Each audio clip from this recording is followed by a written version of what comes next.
ఏమిటి దౌర్జన్యం? ఇదే దౌర్జన్యం అయితే రాత్రి నువ్వు చేసిన రాక్షసత్వాన్ని ఏమనాలరా పశువా? ఏమిటి నువ్వు మాట్లాడేది? మాటలతో చెప్తే నీకెలా అర్థమవుతుంది? చెప్పు, ఏ పాపం ఎరుగని ఉషను ఎందుకు చంపావు? నాకు తెలీదు. ఫ్యాన్కు చుట్టుకున్న ఆ ఓణి పక్క మీద పగిలిన గాజులేమిటి? అవి నా భార్యవి. భార్యవా?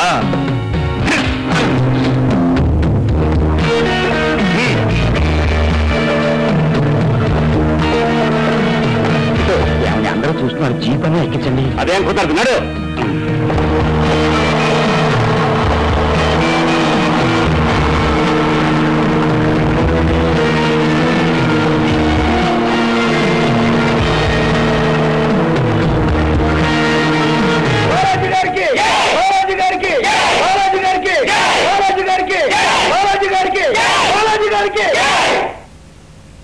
ఎందుకయ్యా నాకు ఈ సన్మానం? ఎందుకంటారేమిటండి? తమ తమ్ముడు గారు ప్రస్తుతం చిక్కులో ఉన్నారు. ఈ అవకాశాన్ని సద్వినియోగం చేసుకుని తమరా ముసదా సీటును దక్కించుకోవాలని వీళ్ళ అభిమతం, కోరిక. అందుకే ఈ దండలు, నినాదాలును. ఏది జైలు కొట్టండి. బాలాజీ గారికి, బాలాజీ గారికి, బాలాజీ గారికి, బాలాజీ గారికి. ఎందుకమ్మా శాంతమ్మ ఏడుస్తున్నావు?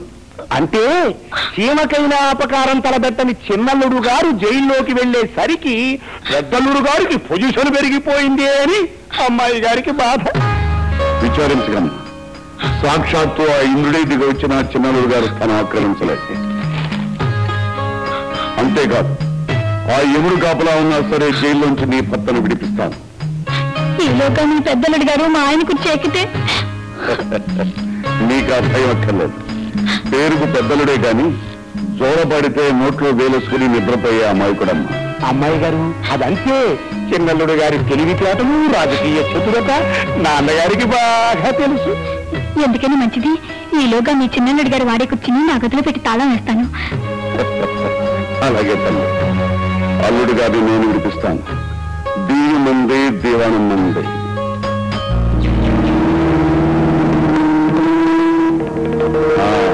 రావయ్య ప్రతాప్రా. నమస్కారం సార్. పిలిపించారట? కూర్చో.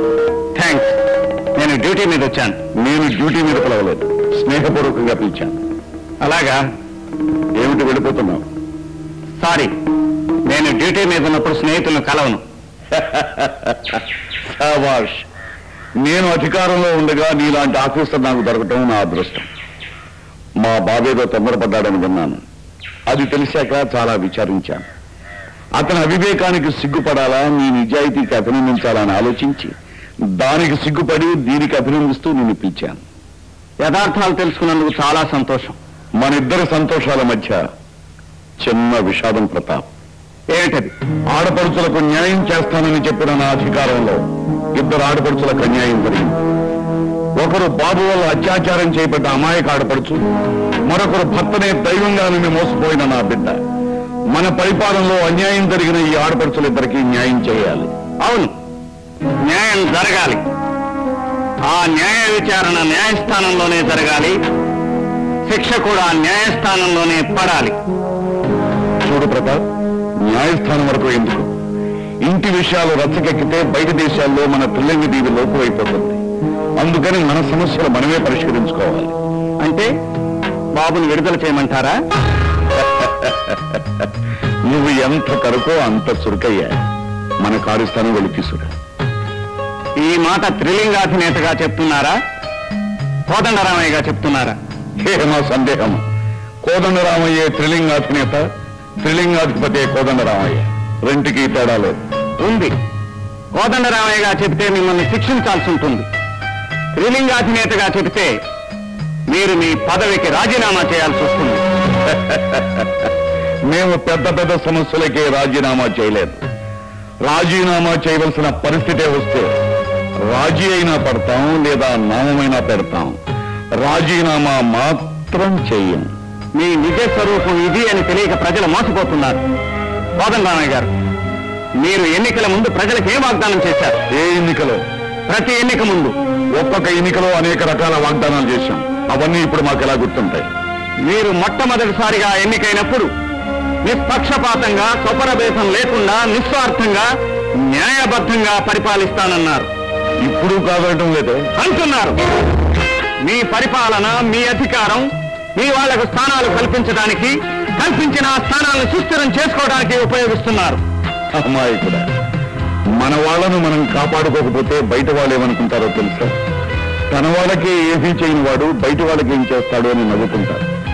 అందుకే ఈ విషయం ఇంతకంటే రచ్చకెక్కకుండా బాబుని విడుదల చేయి. నేను ఐజీపీగా ప్రమోట్ చేస్తాను. బాబుని విడుదల చేస్తే నన్ను ఐజీపీని చేస్తారా? తప్పకుండా. లంచమా? ఈ దీవిలో లంచాలు నిషేధం. ఒకవేళ నేను ఆ పని చేయకపోతే ప్రజా ఉద్యమం తెస్తాం. ప్రజల చేత తిరుగుబాటు చేయిస్తాం. నిన్ను పదవీ భ్రష్టుల్ని చేయిస్తాం. ఆపై ఈ దీవి నుంచే పరిష్కరిస్తాం. క్షమించండి కోదండరామయ్య గారు, గత జన్మలో మీరేదో మహారాజుననో, చక్రవర్తిననో, దైవ స్వరూపుననో, అవతార పురుషుననో ఊహించుకుంటూ ఉండొచ్చు. కానీ విప్లవాలు, తిరుగుబాట్లు ప్రభుత్వం నుంచి రావు. అవి ప్రజల్లోంచే పుట్టుకొస్తాయి. ప్రజలకి, ప్రభుత్వానికి తేడా తెలియని మీరు అధినేత కావటం ఈ దీవి దౌర్భాగ్యం. నా పదవి మీ చేతుల్లో లేదు. నన్ను బహిష్కరించడం మీ అధికారంలో లేదు. నేను మీ మీద, మీ అల్లుల దయాభిక్ష మీద ఈ దీవిలో బ్రతకటం లేదు. ప్రజలు ఎన్నుకున్న ప్రతినిధి మీరైతే ఆ ప్రజల రక్షణ చూడవలసిన ప్రతినిధిని నేను. ప్రజలు తిరగబడితే మీ ప్రభుత్వం తల్లకిందులవుతుంది. మీలాంటి అధినేత విరగబడ్డా నా పదవి తిరగబడదు. పిచ్చి భ్రమపడదు. తెల్లవారేసరికి నిన్ను లేకుండా చేస్తాను. తెల్లవారేసరికి నన్ను లేకుండా చేయగలరు, కానీ తెల్లవారకుండా మాత్రం చేయలేరు. ఈ రాత్రికి ప్రతాప్ అస్తమించిన ఉదయానికి మరో బాలభానుడు ఉదయించి మధ్యాహ్న మార్తాండుడు తన తీక్షణ వీక్షణలతో నీలాంటి వాళ్లకు నిలువ నీడ లేకుండా చేస్తాడు. స్వార్థం ఒక మనిషిలో పుడుతుంది, ఆ మనిషితోనే చస్తుంది. కానీ విప్లవం ఒక మనిషితో పుట్టినా అది ఉద్యమమై దాని జయం నెరవేరే వరకు శాంతించదు. మీరు నన్నేం చేయాలని ప్రయత్నించినా ఆ ఉద్యమం నాతోనే ఆరంభం. తెల్లవారేసరికి వాడిని లేకుండా చేస్తానని ప్రతిజ్ఞ చేశాను. నా ప్రతిజ్ఞ నెరవేరుతుందో లేదో చెప్పండి. తమరు ప్రతిజ్ఞ చేయటము, అది నెరవేరకపోవటం. అయితే వెంటనే వాడిని ఉద్యోగం నుంచి తొలగించండి. అయ్యా, నాది చిన్న మనవి. ఏమిటో? ఆ ప్రతాప్ నిర్వహించేది తమరిచ్చిన మంత్రి పదవో, ఎమ్మెల్యే పదవో కాదు, తన సమర్థతతో తాను సంపాదించుకున్న ఉద్యోగం. పైగా ఆ డీజీపీ పోస్టు మన దీవిలో ఒకటే ఉంది కనుక అతన్ని తొలగించే హక్కు కానీ, బదిలీ చేసే అవకాశం కానీ మనకి లేదు. ఏది ఏమైనా సరే నా ప్రతిజ్ఞ నెరవేరి తీరాల్సిందే. అవసరమైతే అందుకు అనువుగా చట్టాన్ని మార్చండి. ఆ పని చేస్తే కోర్టు మన మీద చర్య తీసుకుంటుంది. అయితే కోర్టును రద్దు చేయండి. కోర్టుని రద్దు చేసే హక్కు మనకి లేదండి. మనం చేస్తా. రాజ్యాంగాన్ని రూపొందించిన మేధావులు ముందు ముందు మనలాంటి రద్దుల ప్రభుత్వాలు వస్తాయనే దృష్టితోనే రాజ్యాంగాన్ని చాలా పకడ్బందీగా తయారు చేశారు. కోర్టులకు ప్రత్యేక అధికారాలు ఇచ్చారు. అయితే రాజ్యాంగాన్ని రద్దు చేస్తాను. రద్దు చేయొచ్చండి, కాకపోతే మన ప్రభుత్వం కూడా ఆటోమేటిక్ గా రద్దు అయిపోతుంది. మనకి రద్దుల ప్రభుత్వం శాస్త్రంలో పేరు వస్తుంది. ఎలా రద్దవుతుంది? ముక్కోటి ఈ త్రిలింగ దీవి ప్రజలు నన్ను ఏకగ్రీవంగా ఎన్నుకున్నారు. మీరు క్షమిస్తే ముక్కోటి ఈ త్రిలింగ దీవి ప్రజలు మిమ్మల్ని ఏకగ్రీవంగా ఎన్నుకోలేదండి. మనకున్న ఆ 3 కోట్ల మందిలో 1.5 కోటి మంది ఓటు హక్కు లేని వాళ్ళు, 1/2 కోటి మంది ఓటు హక్కు ఉన్నా ఉపయోగించుకునే వారు. ఇక ప్రతిపక్షాలు పోను తమకున్న బలం కేవలం 1/2 కోటికి కూడా తక్కువ ఉంది. అయితే ఇప్పుడు ఏమి చేయటం? కోర్టుని వ్యతిరేకించకుండా వీలైనంత జాగ్రత్తగా మన పరిపాలన మనం చేసుకోవడం, అంతకన్నా మన మార్గం లేదండి. అదేదో ఆలోచన చెప్పండి. చెప్తాం. మిస్టర్ ప్రతాప్, ఉష హత్య చేయబడిందరా మీ అభిప్రాయం? ఎస్ మిస్టర్ జస్టిస్, ఉష హత్య చేయబడిందనటానికి ముఖ్య ఆధారం post mortem report.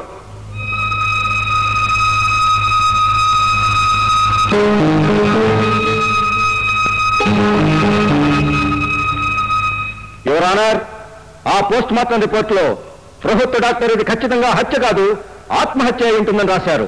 No sir, that is wrong report. ఎలా చెప్పగలరు? నేను బాధ్యత గల రక్షణ అధికారిని. నేను చెప్తున్నాను యువర్ ఆనర్, ఆ తప్పుడు రిపోర్ట్. యువర్ ఆనర్, బాధ్యత గల అంటున్నారు. ఒక గవర్నమెంట్ డాక్టర్ మాత్రం ప్రజారక్షకుడు కాడా? ఆయన ఇచ్చిన రిపోర్టును తప్పనే ఈయనకి మాత్రం బాధ్యత ఎక్కడుంది? అంతేకాదు యువర్ ఆనర్, ఆ రిపోర్ట్లోనే మరొక వివరణ కూడా ఉంది. దానిలో చనిపోయే ముందు ఆమె గర్భవతి అని పేర్కొనబడింది. గర్భవతి అని తెలిసి కారణాలు ఏమైనా ఈ ప్రపంచంలో బ్రతకలేక, నలుగురికి మొహం చూపించలేక తనకు తానుగా ఆత్మహత్య చేసుకుంటుంది. ఇది ఆ హత్య కంటే భయంకరమైన హత్య. పశువులు లాంటి మనుషులు చేసిన పైశాచిక హత్య. సభ్యత మరిచి న్యాయస్థానంలో మాట్లాడటం తప్పని ఈ రక్షణాధికారికి తెలియచేయమని కోర్టు వారిని కోరుతున్నాను. Objection sustained. మిస్టర్ జస్టిస్, ఈ విషయంలో మీరు నిజమైన న్యాయ విచారణ జరపాలంటే బయటకు రండి. ఊళ్ళో ఉన్న ప్రతి వాళ్ళను అడగండి. చెట్టును అడగండి, పుట్టను అడగండి, పసిబిడ్డలను అడగండి, నోరులేని పశువులను అడగండి. ఎవరైనా సరే ఆమె శీలవతి, గుణవతి అనే చెప్తారు. ఆమె మీద ఇలాంటి అభాండాలు వేసి హత్యకు మించిన దారుణాన్ని చేయొద్దు యువర్ ఆనర్. ఇది హత్య, ఆత్మహత్య కాదు కాదు. మిస్టర్ ప్రతాప్, మీరు ఆవేశపెడుతున్నారు. ఆమెకు న్యాయం జరగాలంటే కావలసింది మీ ఆవేశం కాదు, తగిన సాక్ష్యాధారాలు. డబ్బుతో, దర్పంతో, అధికార మదంతో హత్యను ఆత్మహత్యగా చిత్రిస్తున్నారు యువర్ ఆనర్. న్యాయానికి సమాధి కడుతున్నారు. ఆల్ రైట్, డబ్బిచ్చి ఈ రిపోర్టు తయారు చేయించారు అని చెప్పడానికి మీ దగ్గర ఏమైనా ఆధారాలు ఉన్నాయా? ప్రపంచంలో ఏ శక్తి తారుమారు చేయలేని సాక్షి ఉంది యువర్ ఆనర్. ఆ బిడ్డను కన్న తల్లి, ఆ తల్లి కడుపు కోత, పేగు మోత ఒక్కసారి వినండి యువర్ ఆనర్.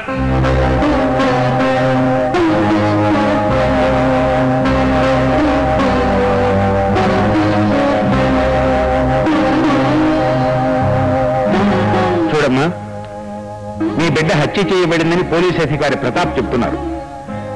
మాకేమో ఇది ఆత్మహత్యగా ఆధారాలు కనిపిస్తున్నాయి. మరి నువ్వేం చెప్తావమ్మా? ఇది హత్య, ఆత్మహత్య? ఆత్మహత్య బాబు గారు, తనంతదే చచ్చిపోయింది.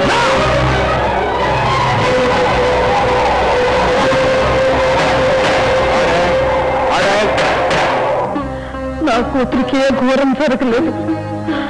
అదే కాలు జారి గర్భవతి. ఆ నిజం లోకానికి ఎక్కడ తెలిసిపోతుందోనని భయపడి ఆత్మహత్య చేసుకుంది.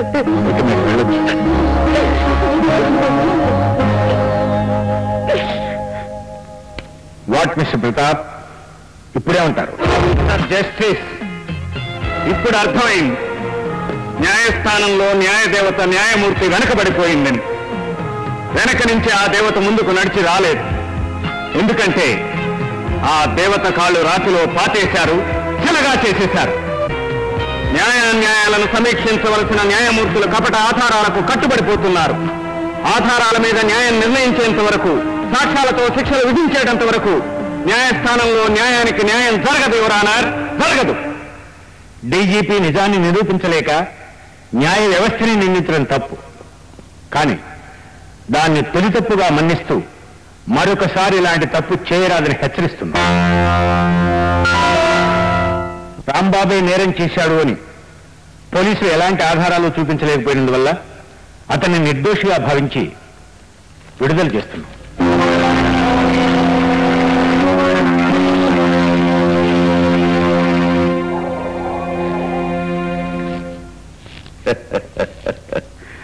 అన్నమాట నిలబెట్టుకున్నందుకు, ఉన్నది లేనట్టుగా కోర్టులో సాక్ష్యం చెప్పినందుకు ఇదిగో బహుమానం. బహుమానం? కూతురు మానాన్ని దోచుకుని దాని శవాన్ని గుబ్బల్లో పారేసిన కళ్ళు తల్లికిచ్చే బహుమానం. డబ్బుకు పుట్టిన గాడిద ఏ తల్లి ఆడకూడని అబద్ధాలాడి కోర్టులో నా కన్న కూతురు కులట అని చెప్పింది. ఈ డబ్బు కోసం కాదురా, ఈ డబ్బు కోసం కాదు. కనీసం నా పసుపు కుక్కు నిలుపుకోవటానికి. ఎక్కడా ఎక్కడా నా పెరుగుట? ఎక్కడా? మీరన్న మాట ప్రకారం నా పెరుగుట నాకు అప్పగించండి. ఎక్కడా? అనవసరంగా ఆవేశపడకు. నీ భర్త నీ ఇంటి దగ్గరే ఉన్నాడు.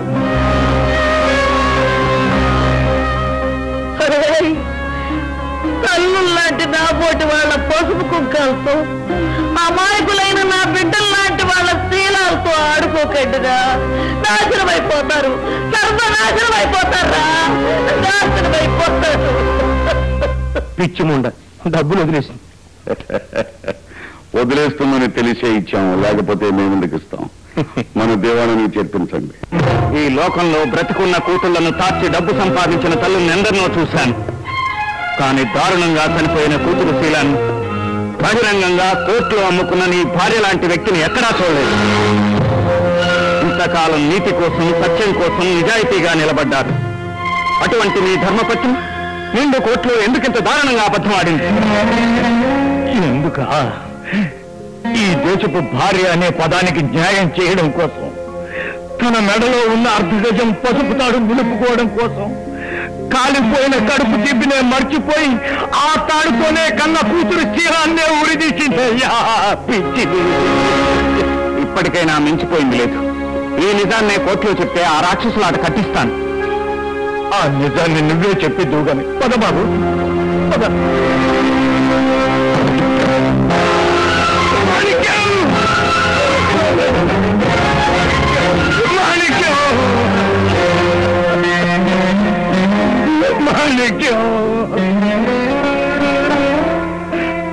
అయిపోయింది బాబు, అయిపోయింది.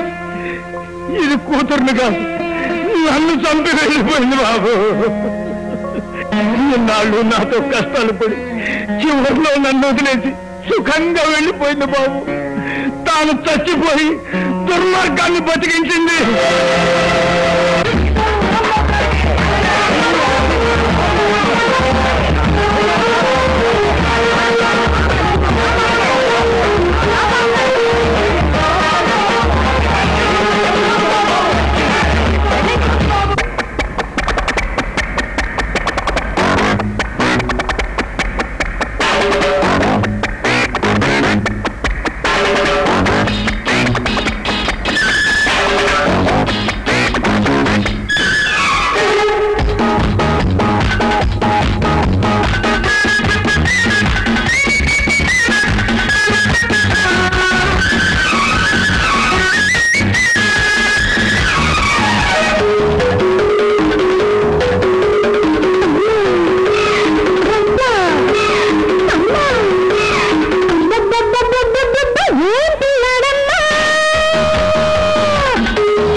మన ప్రభుత్వ ప్రచారానికే ఖజానా అంతా ఖాళీ అయింది.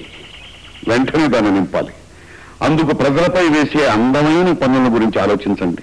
శ్రీలంక దేశంలో మనుషుల కన్నా చెట్లే ఎక్కువ ఉన్నాయి కనుక ఆకుల చెట్లకి 5 రూపాయలు, త్రిలింగ కాయల చెట్లకి 10 రూపాయలు పన్ను వేస్తే తెల్లారేసరి ఖజానా నిండిపోతుంది. అయ్యా, వేప చెట్టు పళ్ళ చెట్ట ఆకుల చెట్ట, దానికి పన్ను 5, 10? సలహారావు గారు, చెట్ల పన్నుపై ఇక్కట్లు చాలా ఉన్నట్టున్నాయి. ఇప్పట్లో అది కుదిరేదట్లేదు. మరేదైనా ఆలోచించండి. ఉత్తరోత్తర చెట్లకు పన్నులు వేయడం ఎలాగూ తప్పదు కనుక ప్రస్తుతం త్రిలింగ చెట్ల నాటుడు కార్యక్రమం ప్రారంభిస్తే అవి పెరిగి పెద్దయిన తర్వాత హాయిగా పన్నులు వేసుకోవచ్చు. అటులని ముందు దిగు నిండా చెట్లు నాటించండి. ఎక్కువగా పెంచిన వారికి బహుమతులు ఇస్తామని వాగ్దానాలు చేయండి. నాది మరో సలహా. పన్నుల వల్ల ఖజానాకి ఆదాయం పెరుగుతుంది నిజమే, కానీ ఉన్న ఉద్యోగుల్ని కొందరిని తగ్గించడం వల్ల ఖజానా ఖర్చు తగ్గుతుంది. అది కూడా పరోక్షంగా ఆదాయమే కదా. అవును, ఉద్యోగస్తులందరూ పొట్టలు పెంచుకుంటున్నారు. ఇంతమంది ఉద్యోగులు ఈ దీవికి అనవసరం. సగం ఖజానా వీళ్ళ జీతాలకే ఖర్చు అవుతుంది. మనకు అడ్డు తగిలే ఉద్యోగస్తులు ఎవరో ఏరి ఏదో సాగుతో వాళ్ళ ఇంటికి పంపే బాధ్యత నాది. నాకు వదిలేని మామగారు. ప్రభుత్వోద్యోగుల కాల పరిమితి 59 నుండి 56 సంవత్సరాలకు తగ్గింపు. జానకిరామయ్య గారు, మీ వయసు ఎంతండి? నాకే సంబంధాలు చూస్తున్నావు ఏమిటయ్యా? నా వయస్సు అడుగుతున్నావు? ఎగతాళి కాదు మాస్టారు, 56 సంవత్సరాలు నిండాయా అని. వచ్చే నెల నిండుతాయి. అదే మీ ఆఖరి జీతం. అవును మాస్టారు, ప్రభుత్వోద్యోగుల రిటైర్మెంట్ వయస్సు 59 సంవత్సరాల నుండి 56కే తగ్గించారని ఇప్పుడే గోడపత్రిక మీద చదివాను. ఇది అన్యాయం. అలా జరగకూడదు రంగనాథం. నేను 3 సంవత్సరాలు ఉద్యోగం చేయాలయ్యా, లేకపోతే నా కుటుంబ పరిస్థితి అధోగతి పాలవుతుంది. ఎవరికి చెప్పుకుంటాం? ఎవరు వింటారు మన మాట? ఎందుకు వినరు? ఇది అన్యాయమని గొంతు పగిలేలా అరుస్తాను. తినే కూటిలో అకస్మాత్తుగా దుమ్ము కొడితే అన్యాయమని అరవడం తప్పు కాదయ్యా. ఇది అన్యాయం, ఇది అన్యాయం. పిచ్చి మాస్టర్, మన బతుకులు రాజకీయ చదరంగంలో రాలిపోయే పావులని తెలుసుకోలేకపోతున్నాడు.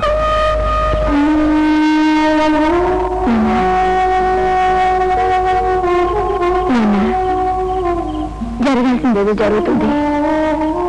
దానికి మీరెందుకు నాన్న భంగపడతారు? బెంగ కాదమ్మా,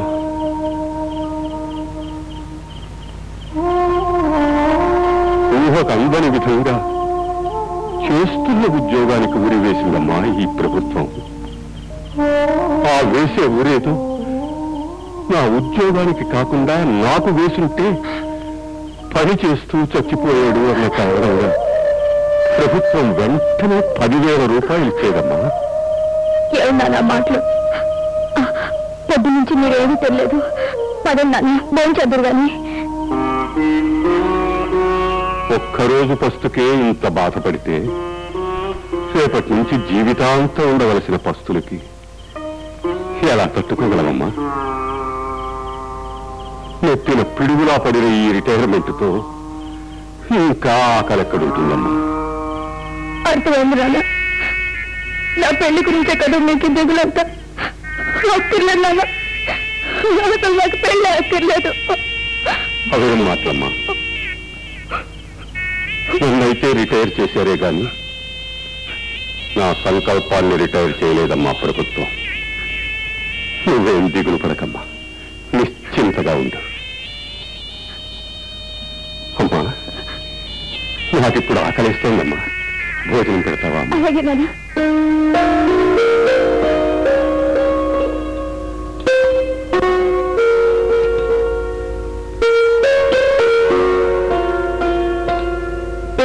అమ్మా, నీ చేత్తో తినిపిస్తావా అమ్మా?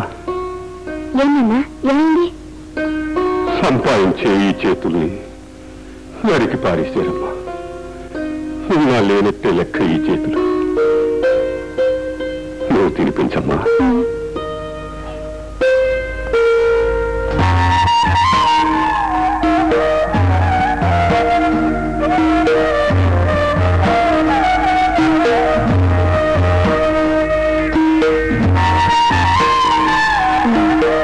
చాలమ్మా, కడుపు నిండిపోయింది. ఈ ఒక్క ముద్ద తిన్నాను.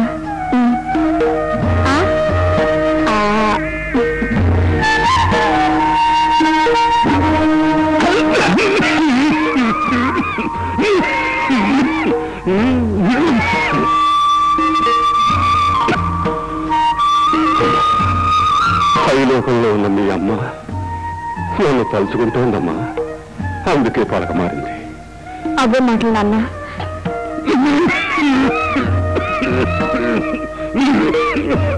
చూడమ్మా, రేపు నీకు పుట్టబోయే బిడ్డలను మాత్రం ఈ దీవిలో ప్రభుత్వోద్యోగులుగా మాత్రం చెయ్యకమ్మా.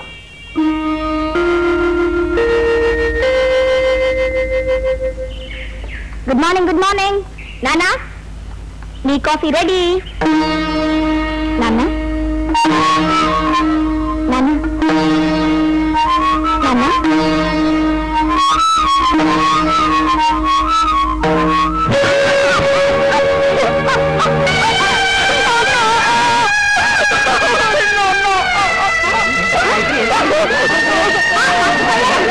మామగారు, మాస్టర్ చావుకి మనం పెట్టిన రిటైర్మెంట్ కి ముడిపెట్టి జనం గోల్ చేస్తున్నారు.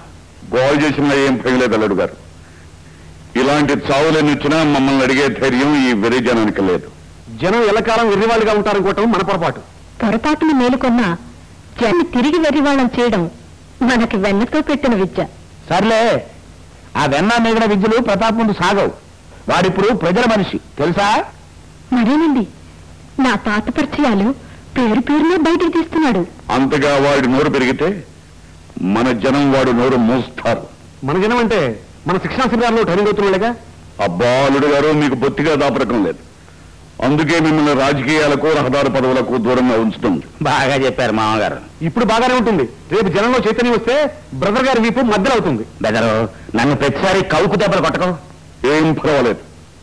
ఈ దీవి మనది, దీవాణం మనది.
నిజమిది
అంతిమ విజయం ప్రభుత్వోద్యోగులకే.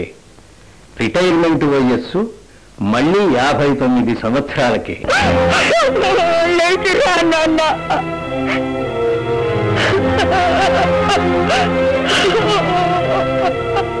గాయత్రి, మా నాన్న అన్యాయంగా చంపేశారండి. మళ్ళీ ఉద్యోగులు చేరనివ్వకుండా చంపేశారు. ఇది హత్య కాదండి. ఆ హంతకుల్ని శిక్షించరా? ఈ ప్రశ్నకు సమాధానం ఈ టీవీ ప్రజలే చెప్పాలమ్మా. ఎప్పుడండి చెప్పేది? నా తండ్రి లాంటి వాళ్ళు ఇంకా ఎంతమంది బలి కావాలి? బలిదానం ఈ గడ్డకు అలవాటైపోయిందమ్మా. రామ్మా. రామ్మా రా. అమ్మా, ఇక నుంచి గాయత్రి మన ఇంట్లోనే ఉంటుంది. అంతకంటేనా బాబు? రామ్మా. వద్దండి, నాకు భారం కావడం నాకు ఇష్టం లేదు. నువ్వు మాకేం భారం కాదమ్మా. పైగా ఈ పరిస్థితుల్లో ఒంటరిగా ఉండటం మంచిది కాదు. ఈ లోకంలో ఎందరో అనాథలు ఒంటరిగానే బ్రతుకుతున్నారు. గాయత్రి, నువ్వు అనాథవు కావమ్మా. మీ నాన్నగారి సాయంతో ఈ స్థితికి వచ్చిన మేమందరం ఉండగా నువ్వు అనాథం ఎలా అవుతావు? అవునమ్మా, ఆ దేవుడు రుణం తీర్చుకునే అవకాశం నాకివ్వు. ఆదరించే అమ్మానం మీకున్నా ఆత్మాభిమానాన్ని అనుకునే ధైర్యం నాకు లేదండి. ఏదైనా ఉద్యోగం ఇప్పించండి, చేసుకుని బ్రతుకుతాను. మీ నాన్నగారు ఎప్పుడు నీ పెళ్లి గురించే బాధపడుతుండేవారు. నీ పెళ్లి నా చేతుల మీద జరిపించేంత వరకు నువ్వు ఇక్కడే ఉండాలి. నా లాంటి అనాథ కోసం ఈ దేశంలో పెళ్లి కొడుకులు ఇంకా పుట్టలేదండి. అన్నయ్య, ఆమెకు అభ్యంతరం లేకపోతే గాయత్రిని పెళ్లి చేసుకోవడానికి నేను సిద్ధంగా ఉన్నాను. భాను, ఎంత మంచి నిర్ణయం తీసుకున్నావురా. ఏమ్మా, నీకు ఇష్టమేనా? Very good Bhanu. చిన్నవాడివైనా పెద్ద మనసుతో ఆలోచించా. I admire. వెంటనే ముహూర్తం పెట్టిస్తాను.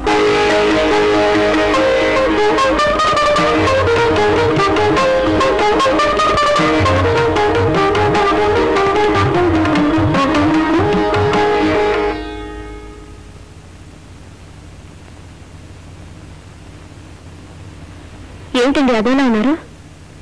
ఏముంది, ఈసారి బై ఎలక్షన్ లో కూడా నాకు సీటు వచ్చే అవకాశం ఏమాత్రం కనిపించడం లేదు. బాధపడకండి, ఈసారి అవకాశం తప్పకుండా వస్తుంది. అదేమిటో అంత గట్టిగా చెబుతున్నావు? నేను ఐడియా చెప్తాను, వింటారా? శ్రీమతి గారి సలహా తప్పుతుందా? చెప్పు మరి. మా నాన్నగారు మరిది గారి మాట వింటారు కదా, మరి ఆ మరిది గారు ఎవరి మాట వింటారో నేను కనిపెట్టేశానండి. ఎవరో? ఇంకెవరు? ఆ నాంచారి. చిచి, ఇంత బతుకు బతికి ఆ ఉప్పు చేపల కంపెనీ నాకు రికమెండేషన్ నువ్వునా?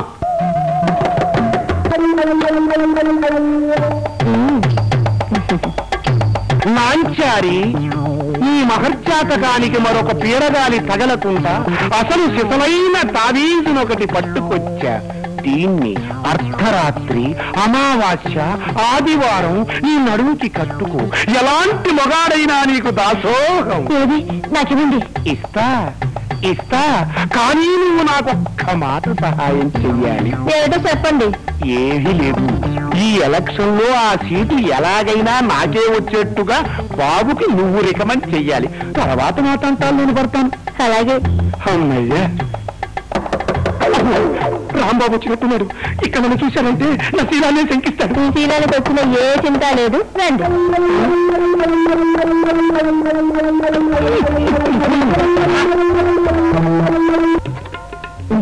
నాంచారు, నీకోసం ప్రశస్తమైన చేడుదోలు పొగలు తీసుకొచ్చాను. ఈ మధ్య ఇంత మంచి పొగాకు దొరక నోరంతా చెడిపోయిందనుకోండి. నాకు ఏదైనా సలహా ఇవ్వడానికి వచ్చారా? నీకు సలహా ఇవ్వడం కాదు, నీకు సీటు కావాలా? అబ్బా, మనసులోని మాట ఆడకుక్కలా పసిగట్టే తెలివితేటలు నీవి. చూడు, ఈ రాత్రి రాంబాబు మంచం ఎక్కే వేళ ఆ సలహాలో మన మనిషి, అతనికి ఆ సీటు పారేయండి నువ్వు రికమెండ్ చేయాలి. నేను రాంబాబుని, ప్యాసింజర్ని కాదు. తలుపు తీ. రాంబాబు చెట్టున్నాడు. నీకేం భయం లేదు, ఈ పొగ ఉంచండి, నేను తర్వాత తీసుకుంటాను.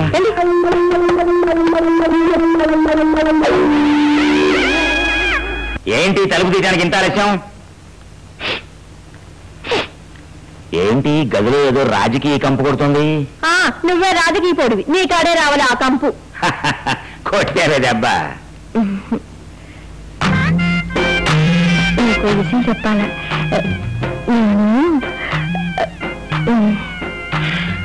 ఏంటి కొంప తీసి నెల ఉన్నా తప్పవా? పాడు, నీకెప్పుడు ఆ ఊసే. నాకు ప్రజాసేవ చేయాలని బుద్ధి పుట్టిందయ్యా. అమ్మయ్యా, ప్రజాసేవ నీకా? ఏ నీకన్నా చెడిపోయానా? ఈసారి ఎలక్షన్ లో నేను ఉంచుంటా, నాకు సీట్ ఇప్పించవు. ప్రజాసేవ చేయటం అంటే సీకులు తింటాం కాదు, కాకుల్లా పొడుచుకు తింటాం నేర్చుకోవాలి. నాంచారి దగ్గరక ఈ దీవి పరిపాలన ఉప్పు చేపలు అమ్ముకునే మనిషి చేతిలో ఉందనుకున్నారా వాళ్ళు? వాళ్ళు అలా అనుకున్నా, నేను మాత్రం అధికారం ఇంకా మీ చేతుల్లో ఉందని మీ దగ్గరికి వచ్చాను. నన్ను ఉప ఎన్నికల్లో నిలబెట్టండి. ఏ మీ అల్లుడు గారి కంటే తీసిపోయానా, లేక నాంచారి కంటే నాసిగా ఉన్నానా? అబ్బే అదేం కాదు, కానీ గీనీ లేదు అనండి. అలాగే. ఆహా, ఎంత తీయగా అన్నారు. మీరు ఇలా అన్నారంటే నెత్తిన చెంగే. మా మాట మీద నమ్మకం లేదా? మీ వాగ్దానాల సంగతి నాకు తెలీదా? అబ్బా అనవసరంగా అనుమానపడకు. నా అన్న వాళ్ళకు నేను చేసిన వాగ్దానాలన్నీ నిలుపుకుంటూనే ఉన్నాం. నిర్భయంగా వెళ్ళి విషయాన్ని తీసుకో. తండ్రి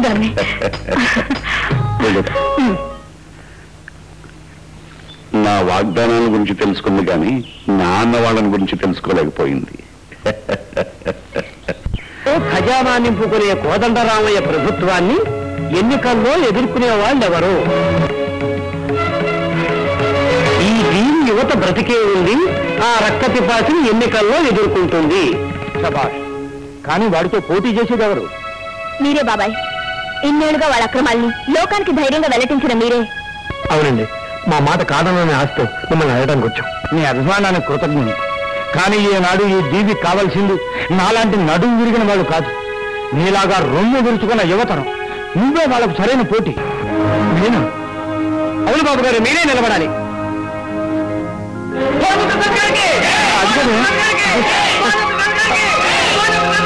మిత్రులారా, అర్థంతరంగా చనిపోయిన మన మిత్రుడి వల్ల మధ్యంతర ఎన్నికలు వచ్చాయి. ఇప్పుడు అభ్యర్థిని నిర్ణయించవలసిన కార్యక్రమం జరుగుతోంది. అందుకనే మిమ్మల్ని అందరినీ సమావేశపరిచాను. మీ అభిప్రాయాలు చెప్పండి. ఇంకెవరు? బాలాజీ గారే. మా కుటుంబంపై మీరు చూపుతున్న ఆదరణకు కృతజ్ఞతలు. కానీ ఇప్పుడు ఎన్నికలు జరుగుతున్న ప్రదేశంలో ఉన్న ఓటర్లు సామాన్య ప్రజానీకం కాదు, కార్మిక వర్గం. ఆ కార్మిక వర్గం అంతా ఆరాధించే మనిషి భానుప్రసాద్. అతన్ని మా అల్లుడు గారు ఎదుర్కోవటం రాజకీయంగా ఆరోగ్యము కాదు, పద్ధతి కాదు. మనలో కాలు మీద కాలు వేసుకుని తినేవాళ్లే కానీ కార్మికుడు ఎవరు? అవును, శ్రమశక్తి జనం మనకు లేరని నాకు తెలుసు. అందుకే కార్మిక వర్గం కాదనలేని వ్యక్తిని మనం నిలబెట్టాలి. అయ్యా, అంతటి సమర్థులు మనలో ఎవరున్నారు? ఉన్నాడు. మనందరికీ ఆప్తుడు, నాకు మిత్రుడు. మొట్టమొదటి నుంచి మన పార్టీ అభివృద్ధికి, మన విజయానికి ఎంతో సహకరించిన మన శ్రేయోభిలాషి, ప్రముఖ పారిశ్రామికవేత్త అయిన కోటేశ్వరరావు గారు ఉన్నారు. కోటేశ్వరరావా? ప్రస్తుతం అతను మన మీద కత్తి కట్టాడు కదా మామగారు. ఆ సంగతి నాకు తెలుసు. కానీ ఆయనకి మనకి బద్ధ శత్రువు ఆ భానుప్రసాద్. శత్రువుకు శత్రువు మిత్రుడన్నది రాజనీతి. సోదరులకు సుప్రభాతం. ఏమిటి అనురాగం? అనురాగం కాదు, అనుబంధం. మనం ఒకటి. మనం ఒకటనే సంగతి ఇప్పుడు గుర్తుకొచ్చిందా? గతం గతః అన్నారు పెద్దలు. రాజకీయాల్లో గతానికి తావు లేదండి, భవిష్యత్తు గురించే ఆలోచించాలి. మరి నా స్థలం సంగతి? నేను సమారాధన చేయలేదు, వాగ్దానం చేశాను. అంతేనండి. పెద్దలు ఎప్పుడు ఊరికొక వాగ్దానం, పేటకొక శంకుస్థాపన రోజు చేస్తూనే ఉంటారు. వాగ్దానాలు గాల్లో కలిసిపోతాయి, శంకుస్థాపన భూస్థాపితం అయిపోతుంది. మీ స్థలం మీకే ఉంటుంది. ఏమంటారు? ఇప్పుడు మనమంతా కలిసి మన ప్రత్యర్థి భాను నోడించాలి. అలాగే. భానుకి ఎందుకండి ఎలక్షన్లో? భాను ఈ ప్రజాస్వామ్యంలో మనిషే, కాదని ప్రశ్నించే హక్కు ఎవరికీ లేదు. కానీ కొండలాంటి మా డాడీని ఢీకొని పోయేది మీ తమ్ముడండి.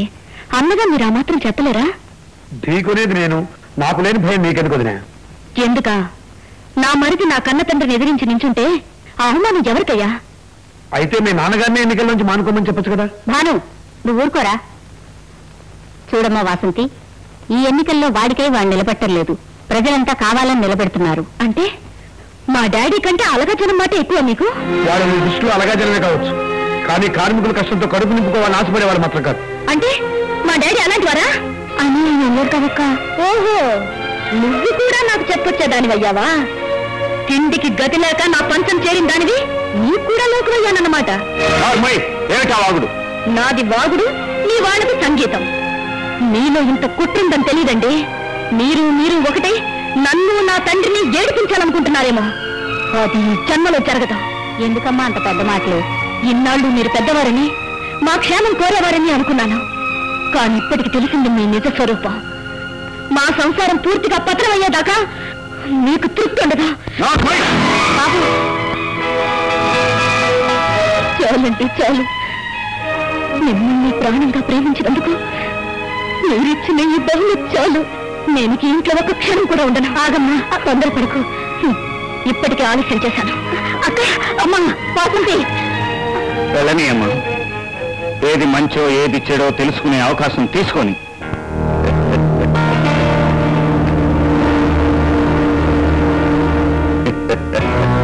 ఈ డబ్బు మన కోసమా? ప్రజల కోసం ఖర్చు పెడుతున్నాం. ఇదే కాదు సోదర, అవసరమైతే ఇంకా ఎక్కువ డబ్బు ఖర్చు పెట్టైనా సరే మీరు గెలిస్తేనే మన పరువు ప్రతిష్టలు నిలబడతాయి. ఏమిటమ్మా ఇలా ఒంటరిగా వచ్చావు? అమ్మా, అల్లుడు గారు ఏమని అన్నారా? ఆ ఇంట్లో నాకు నా మాటకు విలువ లేదని తెలుసుకుని వచ్చేసాను డాడీ. చాలా మంచి పని చేసావమ్మా. వివరాలు అడగండి కోటేశ్వరరావు గారు. మీ ధైర్యానికి ప్రతీకగా ఈ ఎన్నికలు పూర్తి కాగానే మన పార్టీ మహిళా శాఖకు నిన్ను అధ్యక్షురాలుగా చేస్తాను.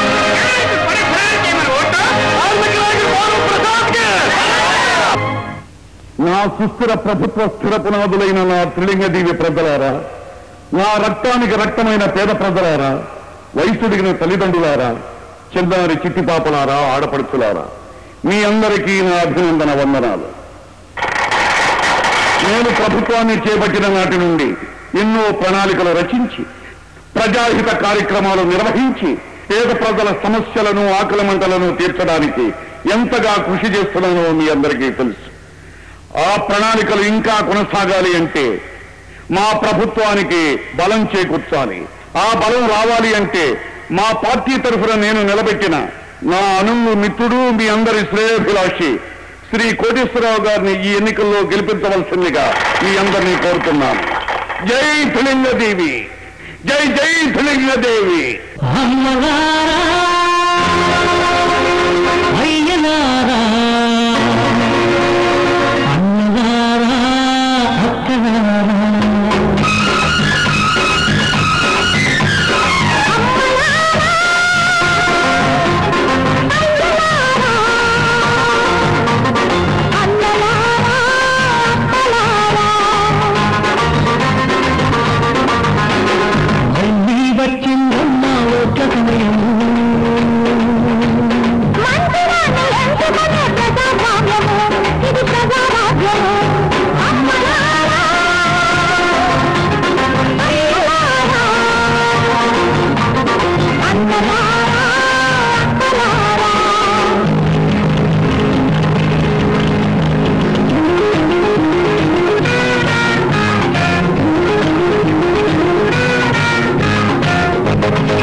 మహాశైలారా, మీ కుటుంబంలో చచ్చిపోయిన వాళ్ళని బతికున్న వాళ్ళని అందరి ఓట్లు కూడాను మన దీనదర బంధు శ్రీ శ్రీ శ్రీ కోదండరావు గారికి వేస్తారని ఆశిస్తూ ఇది అర్థంగా వర్తించుకుంటున్నారు. చెప్పుకోండి. తాగండి బాబు, బాగానే తాగండి. ఎవరెవరికి ఎంతెంత కావాలో సిగ్గు లేకుండా అడుక్కొని మరీ తాగేయండి. అది మీ కడుపు నిండా తాగండి, మా పెట్టి నిండా మీ ఓట్లు వేయండి. రే రావుడు, నువ్వు 2 నిమిషాలు తాగావు అంటే మీ 3 తల ఇతర ఓట్లు కూడా మా అయ్యగారి పెట్టుకుని వేస్తాం అనమాట. పేరు రాసేసుకుంటున్నాను. ఇదిగో డబ్బు, అంచెం చీర కొనుక్కోండి. ఇదిగో డబ్బు, అంచెం చీర కొనుక్కోండి. రేపు రాబోయే ఎన్నికల్లో మనం ఓటర్లను కూడగట్టుకొని దగ్గరుండి ఓటు చేయించుకోవాలి. ఒక్క ఓటు కూడా పొల్లుపోకూడదు, ఓటు వేయకుండా ఉండనివ్వకూడదు. తెలంగాణ నాటకం, తెలంగాణ నాటకం, జై తెలంగాణ నాటకం.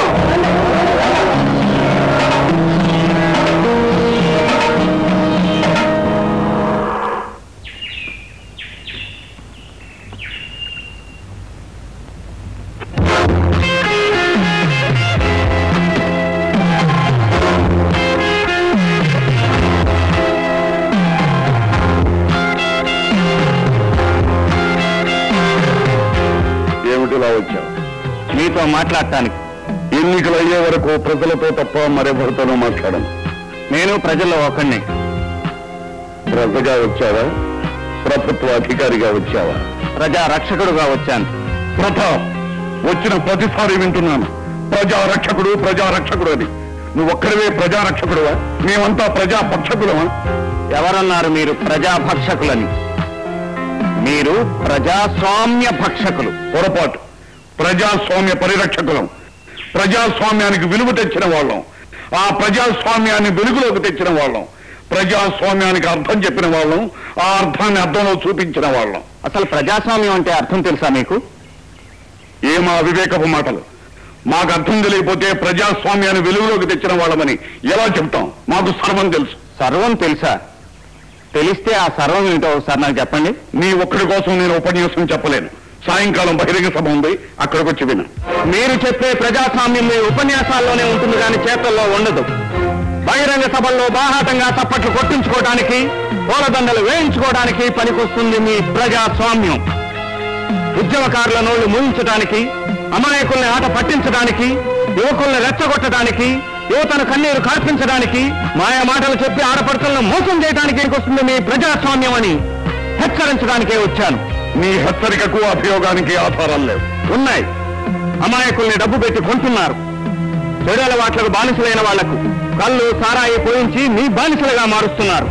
కులం మతం పేరుతో మనుషులోని బలహీనతల్ని రెచ్చగొట్టి మీ పథకాలకు ఉపయోగించుకుంటున్నారు. అన్నిటికంటే మించి అట్టడుగు వర్గాల్ని, బలహీనుల్ని మారణ హోమం సృష్టిస్తామని భయపెట్టి బెదిరించి ఓట్లు అడుగుతున్నారు. అది మా పంథా కాదు.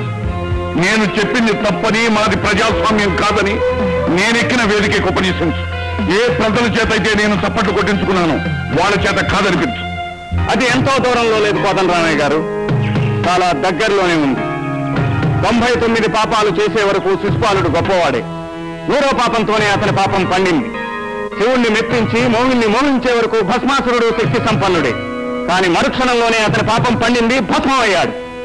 ముల్లోకాలను గడగడలాడించి విష్ణు భక్తులను విసిరి కొట్టిన హిరణ్యకశిపుడు స్తంభం పగిలే వరకు గొప్పవాడే. పాపం పండే వరకే ఎవరి గొప్పతనమైనా ఘనతైనా. ఇన్నాళ్లుగా మీరు చేసిన పాపం పండి అది పగిలి ప్రక్షాళనయ్యే రోజు ఎదురుగానే ఉంది. ఈ దీవి ప్రజలు ఎన్నుకున్న ఏకైక నాయకుడి నేను. నన్ను చూసే నా పార్టీకి ఓటేశాను. ఈ పార్టీయే నేను, నేనే పార్టీ. ప్రజాప్రతినిధులైన నన్ను నా ప్రజల ముందు అలరి చేయాలని చూస్తున్నాను. మీరు ప్రజాప్రతినిధి, నేను ప్రజా రక్షకుణ్ణి. ఈ ఎన్నికలు సవ్యంగా జరగకుండా మీరు అడ్డుదారి తొక్కితే మీరు తొక్కిన ప్రతి దారికి అడ్డుగా నిలుస్తాను. తప్పు చేస్తే ఎలుగెత్తి చాడుతాను, గొంతెత్తి అరుస్తాను. నా పిలిపే ప్రభంజనంలా నవతరానికి విజృంభణమై యువతరానికి ఊపిరినై నాంది పలుకుతాను. వస్తాను.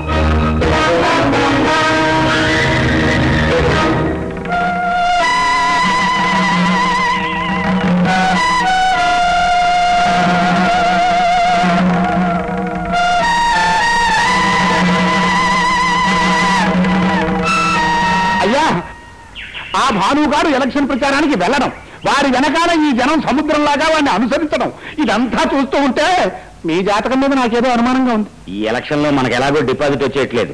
కనీసం ఎలక్షన్ బూత్ల దగ్గర ఏజెంట్లుగా ఉంటానికి కూడా మనుషులు దొరకట్లేదండి.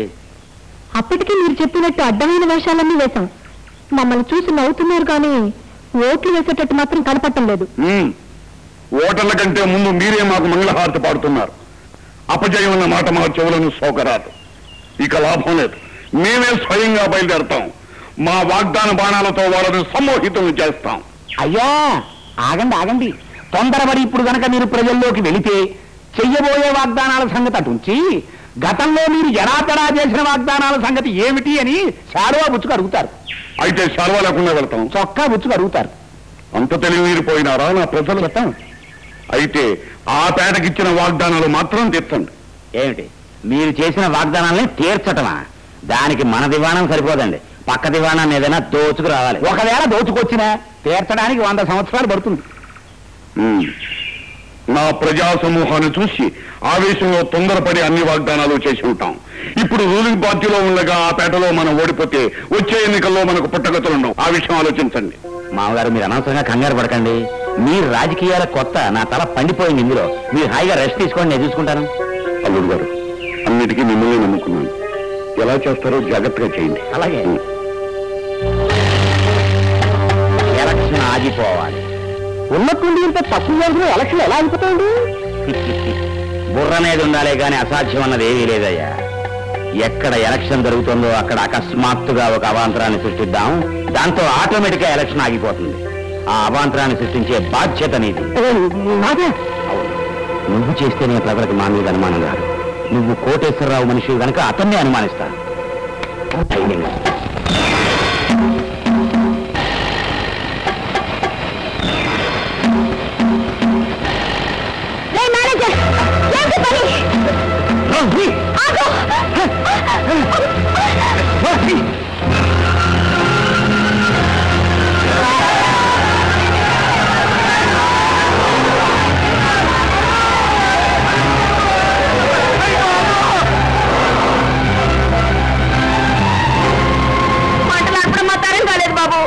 అలా అని చూస్తూ ఊరుకుంటే మంటలారు. ఇంతవరకు ఫైర్ స్టేషన్ ఎందుకు ఫోన్ చేయలేదు? చేసాం బాబు, కానీ వస్తడం లేదు.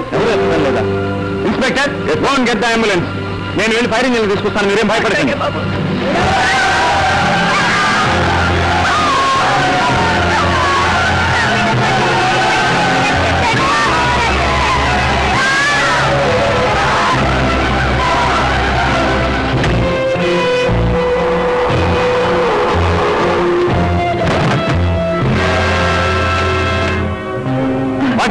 ఎవరి పని చేసింది? ఆ రాంబాబు మనుషులు మమ్మల్ని ఎలా కట్టిపడేశారు సార్. కమాన్ హరి, కార్మిక వారు తగలబడిపోతుంది. వెళ్ళి మంటలు నడపాలి.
ఏమైంది బాబు? గాయత్రికి ఏమైంది? గాయత్రి, గాయత్రి, అమ్మా, గాయత్రి, గాయత్రి, గాయత్రి. ఆ కోటేశ్వర మేనేజర్ ఈ పని చేశాడు. నేను కళ్ళారు చూశాను. ఎలక్షన్ ఆపేయాలని ఆ కోటేశ్వరరావు ఈ పని చేస్తుంటాడు.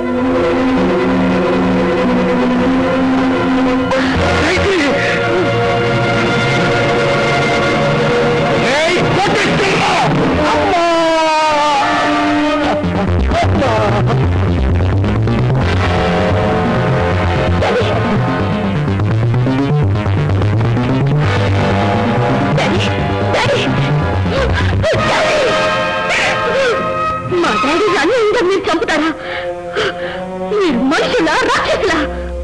రెండు కాదు, రాజకీయ వారసులం.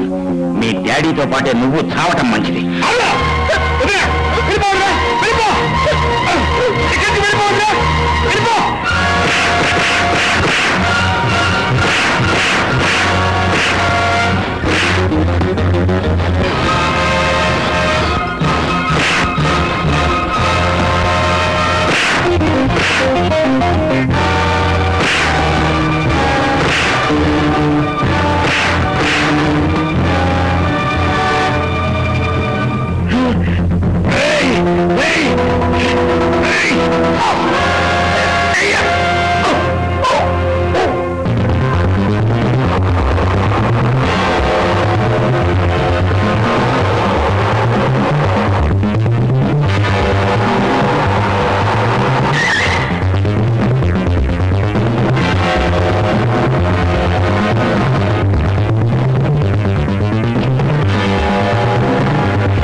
కంట నీరు పెడుతున్నావు అన్నయ్య.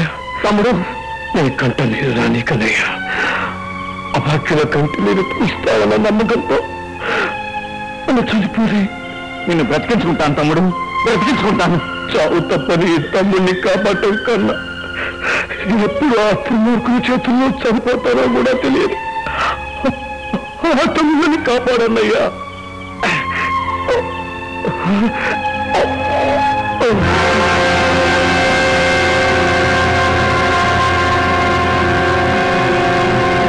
పాపం చేసిన వాళ్ళు కుక్క సాగు చేస్తారు, పురుగులు పడిచేస్తారు. శాపాలు పెట్టినంత మాత్రాన శవాలకు ప్రాణం రాదు. చూడండి, అధర్మం ధర్మాన్ని ఇలా హత్య చేస్తుంటే ఎన్నాళ్ళు గుడ్లప్పగించి చూస్తారో చూడండి. ఆ రోజు ఒక అబలను అన్యాయంగా ఇంతకంటే ఘోరంగా హత్య చేస్తే ఇలాగే కోర్టులో తల వంచారు. ఒక్కడు నోరు విప్పలేదు, సాక్ష్యం చెప్పలేదు. దానికి ఫలితం ఈ రోజు మరొక తల తెగిపడింది. ఈ రోజు నా తమ్ముణ్ణి, రేపు నీ తమ్ముణ్ణి, నీ చెల్లెల్ని, నీ తల్లిదండ్రుల్ని నరికి పోగులు పెట్టకముందే కళ్ళు తెరవండి. మీ కర్తవ్యాన్ని గుర్తు చేసుకోండి. పాలకుడి పశుబలం కన్నా ప్రజలు విడిచే స్వేచ్ఛావాయువులు శక్తివంతమైనవని గుర్తించండి. ప్రజాస్వామ్యపు ముసుగు తొలగించండి. ప్రజాస్వామ్యపు విలువను కాపాడండి. ప్రజల రక్తంతో కాళ్లకు పారాణి పెట్టుకునే పాలకులను గద్దె దింపండి. రాబందుల రాజ్యానికి చరమగీతం పాడండి. నిన్నను మర్చిపోండి, నేటిని మన్నించండి, రేపటికి పురోగమించండి. ప్రజాస్వామ్యం, ప్రజాస్వామ్యం.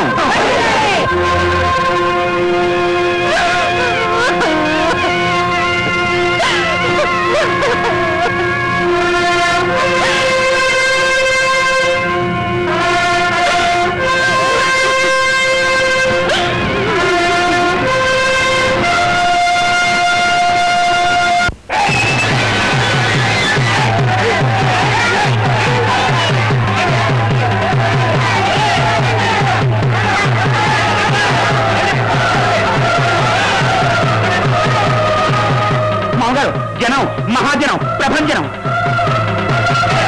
చూడండి,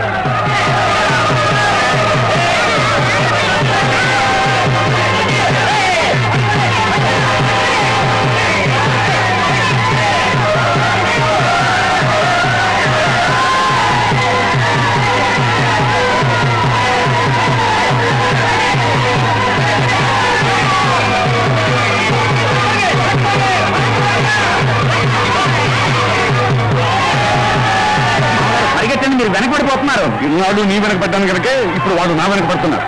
అంటే తప్పంతా నాదే అంటారా? ముందు బయట పడినాయి, తప్పు ప్రసంగి తర్వాత ఆలోచిద్దాం.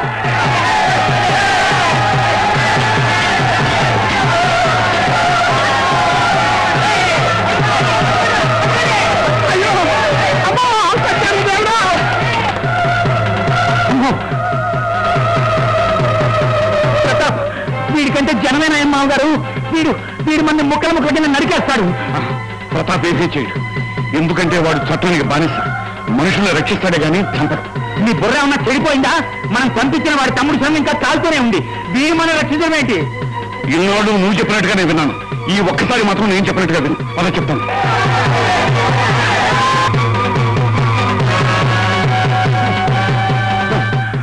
ప్రతాప్, మమ్మల్ని కాపాడు, ఈ ప్రభంజనం నుంచి మమ్మల్ని కాపాడు. ప్రజారక్షకుడిగా నీ బాధ్యత నిర్వహించు. మీరు బాధ్యతలను విస్మరించినా నేను విస్మరించను. ముందు వాళ్ళ వాళ్ళని చూసి మీరు భయపడుతున్నారా? ప్రజాస్వామ్య పరిరక్షకులు మీరు. ప్రజాస్వామ్యానికి విలువ తెచ్చిన వాళ్ళు, వెలుగు తెచ్చిన వాళ్ళు, అర్థం చెప్పిన వాళ్ళు, ఆ అర్థాన్ని అర్థంలో చూపించిన వాళ్ళు. మీరు ఆ ప్రజలను చూసి భయపడుతున్నారా? భయం ఎందుకు? వాళ్ళ ఆవేశపరులు, ఏం చెప్పినా అర్థం చేసుకునే పరిస్థితిలో లేరు. పొరపాటు. ఇప్పుడు వాళ్ళు అర్థం చేసుకునే స్థితిలో ఉన్నారు కనుకనే మీకు ఈ దుస్థితి వచ్చింది. నేను చేసింది తప్పని, నా ప్రచారాలన్నీ బోటకమని నేనెక్కిన వేదికకి చెప్పగలవా అన్నారు. ఇప్పుడు వేదిక సిద్ధంగా ఉంది. మీరు బోటకమని, మీరు ప్రజాస్వామ్య భక్షకులని ప్రజల చేత అవుననిపిస్తాను. మీరు కాదనిపించగలరా? మిస్టర్ ప్రతాప్, ఇప్పుడు వాదనలు, ప్రతివాదనలు, పంతాలు, పట్టింపులు కాదు. వాళ్ళు నన్ను సరిగా అర్థం చేసుకోలేకపోయారు. నేను ఒప్పుకోను. ఇంత దూరం వచ్చినా మీ అహం తగ్గలేదు, ఆత్మాభిమానం చావలేదు. మిమ్మల్ని వాళ్ళు అర్థం చేసుకోలేదంటారేమిటి? మీరే ప్రజలు సరిగా అర్థం చేసుకోలేదని చెప్పండి. ప్రజలు ఎప్పుడు పసివాళ్లు కారు, పెరిగి పెద్దవాళ్ళు అవుతారు. అమాయకులు ఎప్పుడు మోగవాళ్లు కారు. చికిత్స చేస్తే నోరు తెరిచి మాట్లాడగలని అర్థం చేసుకోండి. చేసిన తప్పులకు శిక్ష అనుభవించడానికి సిద్ధంగా నిలబడండి. ఆగండి. ఆ ప్రజాద్రోహుని శిక్షించాలి. నిజమే, ద్రోహిని శిక్షించాలి. ఎలా? కాదు, హింసతో అవినీతిని అణచలేరు, హింసతో అన్యాయాన్ని భూస్థాపితం చేయలేరు, హింసతో దేశాన్ని, మానవతా విలువల్ని కాపాడలేరు. హింసకు హింసే ప్రతీకారం. హింసకు హింసే ప్రతీకారం అయితే మానవ జాతే మసైపోతుంది, భవిష్యత్తే శ్మశానం అవుతుంది. అయినా అన్యాయాన్ని ప్రతిఘటించే హక్కు మీకుంది తప్ప అన్యాయాన్ని శిక్షించే హక్కు మీకు లేదు. శిక్షించడానికి చట్టాలున్నాయి. చట్టాలని వీళ్ళ పుట్టాల చేతుల్లో ఉన్నాయి. ఏ చట్టం నుంచైనా తప్పించుకోగలరేమో కానీ ఈ త్రిలింగదేవి ప్రజా చట్టం నుంచి తప్పించుకోవటం ఆ బ్రహ్మరుద్రులకు కూడా సాధ్యం కాదు. వినాయక చవితి రోజున మనం ప్రతిష్ఠించుకున్న వినాయక విగ్రహాన్ని 9 రోజుల తర్వాత మనమే గంగలో కలిపేస్తాం. భగవంతుడికే స్థిరం కాని ఆ స్థానం తనకు సుస్థిరం అనుకున్నాడు ఈ త్రిలింగాధినేత. ప్రజలు ప్రతిష్ఠ చేయగలరు, అప్రతిష్ఠ పాలు చేయగలరు. ప్రజలు నిలబెట్టగలరు, నిలదీయగలరు. సింహాసనంపై కూర్చోబెట్టగలరు, ఆ సింహాసనాన్ని కూలబోయగలరు. ప్రజలు గొర్రెలనుకునే వాళ్ళు వెర్రివాళ్ళు. ప్రజలు గంగిగోవులా, నేల తల్లిలా సహించగలరు, క్షమించగలరు. అవసరమైతే ప్రభంజనంలా విజృంభించగలరు. ఈ గుణపాఠం ఈ నాయకుడికే కాదు, ఇలాంటి ఏ నాయకుడికైనా చెప్పటానికి భవిష్యత్తు తరానికి ఇదే ఆరంభం. నాయకుడు మంచి దారిలో నడవాలన్నా అడ్డదారిలో నడిపించే ఇలాంటి వినాయకుల అంతం నేడే ప్రారంభం. ప్రజాస్వామ్యానికి న్యాయ విచారణ రేపే. తానే ప్రభువునని ప్రభుత్వాన్ని సొంతం చేసుకున్న అధినేతను న్యాయస్థానానికి అప్పగించగానే ఎందరో అమాయకులు గాలి పీల్చుకున్నారు. ప్రజలంతా ధైర్యంగా ముందుకు వచ్చి నిజాలు కోర్టుకు తెలియజేశారు. సాక్ష్యాలు తెచ్చి, ఆధారాలు చూపించి న్యాయాన్ని బ్రతికించుకున్నారు, ధర్మాన్ని నిలబెట్టారు, ప్రజాస్వామ్యాన్ని పునరుద్ధరించుకున్నారు. ఈ దీవి ప్రజల అమాయకత్వాన్ని ఆయుధంగా ఉపయోగించుకుని అధికారంలోకి వచ్చి ఆ అధికార బలంతో తన పదవిని నిలబెట్టుకోవడానికి ప్రయత్నించి తన వాళ్లకు ఈ దీవిలో సుస్థిర స్థానాలు కల్పించడానికి ప్రజాస్వామ్యాన్ని మంటగలిపిన ఈ కోదండరామయ్యను న్యాయస్థానం ఒక నరరూప రాక్షసునిగా భావిస్తూ తగిన శిక్ష విధిస్తున్నది. ప్రజాస్వామ్యాన్ని వెన్నుపోటు పిడిచిన ఇతనికి ఓటు హక్కు లేకుండా, తద్వారా ప్రభుత్వ యంత్రాంగంలో కాలు పెట్టే అవకాశం లేకుండా సమస్త పౌర హక్కులను రద్దు చేస్తున్నాం.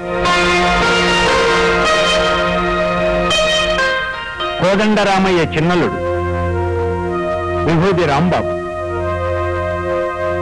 ఈ దీనిలో జరిగిన అనేక అత్యాచారాలకు, దుర్మార్గాలకు, దోపిడీలకు, దహనకాండలకు, మానభంగాలకు, అధికార దుర్వినియోగాలకు ప్రత్యక్షంగానూ పరోక్షంగానూ సంబంధం ఉన్నట్లు రుజువైనందున ఇతనికి యావజ్జీవ కారాగార శిక్ష విధిస్తున్నాం.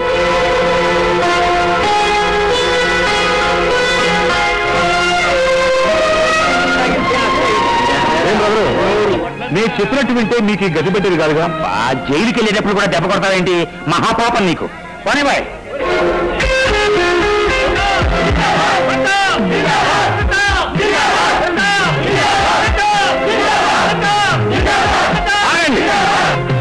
ప్రతాప్ కాదు, ప్రజాస్వామ్యం జిందాబాద్ అనాలి.